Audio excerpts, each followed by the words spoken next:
I work at Vision Business Products. They're in Carnegie. They are office supplies reseller. And Scott Tatey reminded me that you actually called in over the phone to qualify from Taco Tuesday at Don Pablo's. I have that article saved. Thank you. That's good stuff. You're like, you know what? Hold my taco. I've got to call Froggy. I was jumping around like a knot in Don Pablo's. That's just bizarre, but I like it. All right, what are you going to sing for? By the way, Lauren Elena of American Idol is here to judge your performance, along with John Hayes, Al Snyder, and Scott Tatey. What are you going to sing? Fancy from Reba. Oh, I love that song too. Love my Reba. A song about being so poor, you actually send your daughter into prostitution. It's, I ruined it. Okay.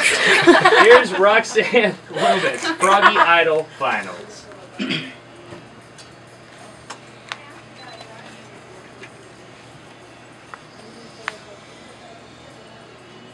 Well, I remember it all very well. Looking back, it was the summer I turned 18.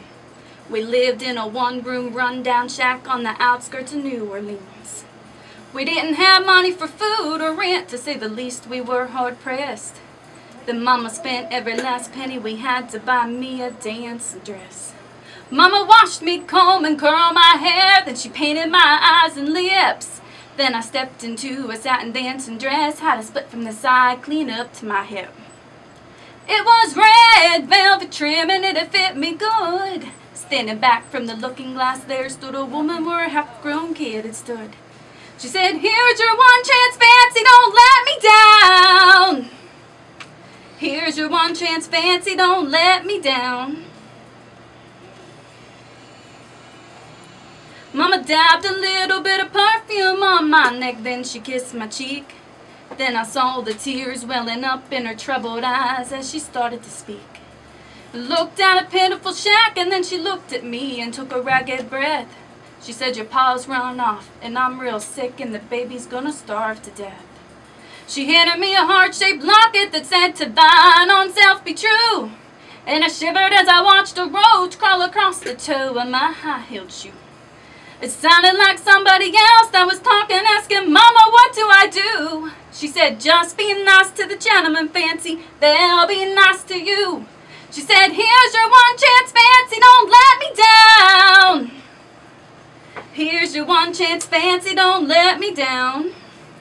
Lord, forgive me for what I do, but if you want out, well, it's up to you. Now don't let me down, now your mama's gonna move you uptown." That was the last time I saw my mom, the night I left that rickety shack. Welfare people came and took the baby, mama died, and I ain't been back. But the wheels of fate had started to turn, and for me there was no way out.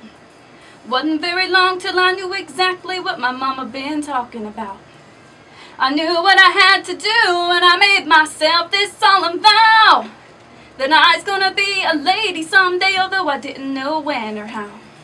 Well, I couldn't see spending the rest of my life with my head hung down in shame. You know, I might have been born just plain white trash, but fancy was my name. She said, "Here's your one chance, fancy, don't let me down. Here's your one chance, fancy, don't let me down." Wasn't very long till Vanilla the man took me in off the streets. 1 week later I was pouring his tea in a 5-room hotel suite. I charmed a king, a congressman, and an occasional aristocrat. Then I got me a Georgia mansion in an elegant New York townhouse flat, and I ain't done bad.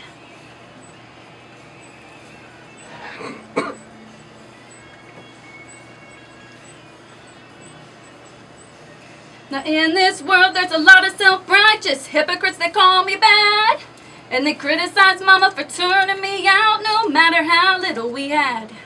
But though I ain't had to worry about nothing for now on 15 years, well, I can still hear the desperation in my poor mama's voice ringing in my ears. Here's your one chance, fancy, don't let me down. Here's your one chance, fancy, don't let me down. Lord, forgive me for what I do, but if you want out, well, it's up to you. Now don't let me down, hon, your mama's gonna move you uptown. Well, and I guess she did.